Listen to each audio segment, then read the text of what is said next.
పూర్ణ ఆహుతి జరుగుతుంది. గురుగారు వచ్చారు. సో పూజ ఫైనల్లలో ఉంది. ఇప్పటిదాకా అయ్యే పూజని పూర్ణ ఆహుతి అంటారు. ఫైనల్గా గురుగారు వచ్చి ఈ కార్యక్రమం విజయంగా జరుపుతున్నారు. చూడొచ్చు.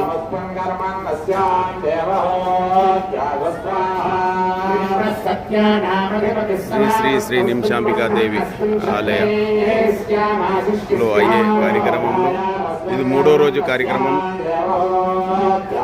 అమ్మవారు గర్భగుడిలో వచ్చేసారు. విగ్రహాలు ఏ ప్లేస్లో రావాలో ఆ ప్లేస్లో వచ్చేసినాయి. ఇప్పుడు పూర్ణ ఆహుతి. దీని తర్వాత కార్యక్రమం అమ్మవారి ప్రాణ ప్రతీక్ష ఉంటుంది. చక్షాలు అంటే కళ్ళు తెరిసే టైము. ఆఫ్టర్ దిస్ అంటే ఈ కార్యక్రమం తర్వాత ముందుగా అదే కార్యక్రమం జరుగుతుంది. సో ఈ రకంగా చాలా అద్భుతంగా కార్యక్రమం జరుగుతుంది. టైం వచ్చి 11:30 అవుతుంది. ఇప్పుడు ఆదివారం 20వ తారీఖు ఏప్రిల్ నెల 2025 ఇయర్. ఈరోజు శ్రీ శ్రీ శ్రీ నిమిషాంబికాదేవి ప్రాణ దీక్ష అవుతుంది. చూడొచ్చు. జయ విజయంగా కార్యక్రమం జరుగుతుంది. అందరూ భక్తి శ్రద్ధలతో ఇచ్చేసి అమ్మవారి ఆశీస్సులు తీసుకుంటున్నారు.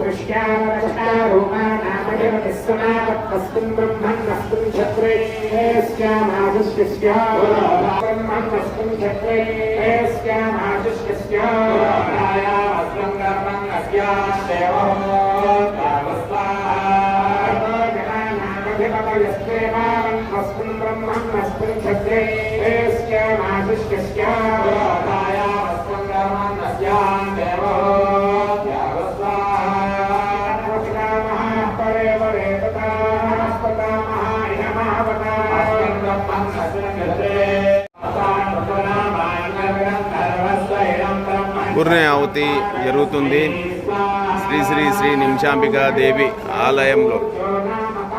ఈరోజు 3వ రోజు అమ్మవారు గర్భగుడిలో చేరుకుంది. పూర్ణ ఆహుతి తర్వాత అమ్మవారి ప్రాణ ప్రతీక్ష అవుతుంది. కళ్ళు తెరవబడతాయి.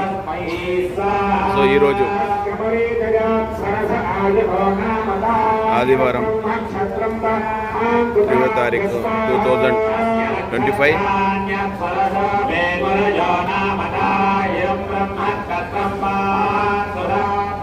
ఏప్రిల్ నెల.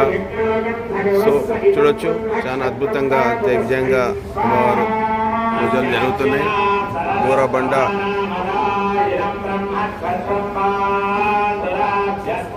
ఆలయంలో గజస్తంభం వచ్చి కూర్చుంది.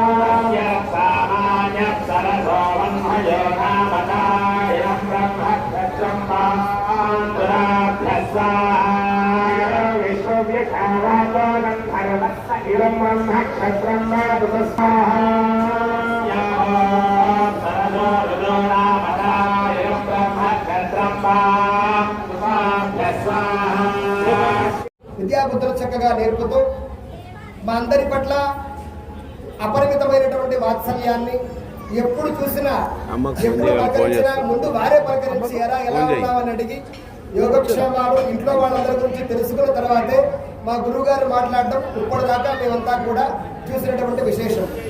మరి అటువంటి సంగా ఉంటుంది. వీరిప్పుడు రాజశేఖర శర్మ గారు చెప్పినట్టుగా గురువు గారు పాదం పెడుతుంటేనే ఆ మందహాస శిష్యులను పలకరించాడు. బాగున్నావా బాగున్నావా బాగున్నావా అంటే గురు శిష్యు సంబంధం ఎంత గొప్పగా ఉందో, ఎంత కఠినంగా ఉందో, ఎంత ఆనందదాయకంగా ఉందో గమనించాం. వారు పాదం పెడుతుంటేనే చాలు శిష్యులందరూ ఉత్తేజమైనారు. అంటే సాక్షాత్తు వశిష్ఠులు వారు వస్తున్నారు అంటే శిష్య బృందం అంతా శ్రీ సాక్షాత్ రామచంద్ర ప్రభువు కూడా వశిష్ఠుల ప్రకారంగానే వారి వెనకనే నడిచారు. అయితే ఇందులో గొప్ప ఆంతర్యం ఉంది. మీరు ఈ గురువుగా అనే పిలవటానికి ఏమిటంటే ముఖ్యంగా వశిష్ఠుల వారు వైకుంఠానికి రావాల్సిన టైం వచ్చేసింది. ఆయన ఆత్మదృష్టితోటి దివ్య దృష్టితోటి నేను వైకుంఠానికి రాను, సాక్షాత్ భూలోకంలోనే ఉంటాను, దానికి శ్రీరామచంద్ర ప్రభు శ్రీమన్నారాయణ ప్రభు వస్తున్నాడు, నాకు వైకుంఠం వద్దు, ఇక్కడికే ఉంటాను అని వశిష్ఠుల వారు దశరథ మహారాజు దగ్గర గురువుగా వారి ఆశ్రమానికి వచ్చారు. అట్లనే మీరు వస్తున్నారంటే శిష్య బృందం ఎంత ఆనందించారో దానికి తోడుగా వారి కంఠం స్వరం గలం ఏ విధంగా మోగిందో చూసారా? వాడి కడుపులో ఉన్నదంతా ఇక్కడ వచ్చేసింది. అదే గురువు గారి యొక్క గొప్పతనం. గురువు అంటే అందరికి మించిన వాడు, విష్ణుమూర్తి తర్వాతనే గురువు, అందుకనే గురువే ముఖ్యం అంట. ఈ గురువు గారు రావటం చాలా ఆనందంగా ఉంది. అందులో ఇటువంటి సందర్భంలో వచ్చి మనందరినీ తృప్తిపరిచారు. ధన్యోస్మి సార్.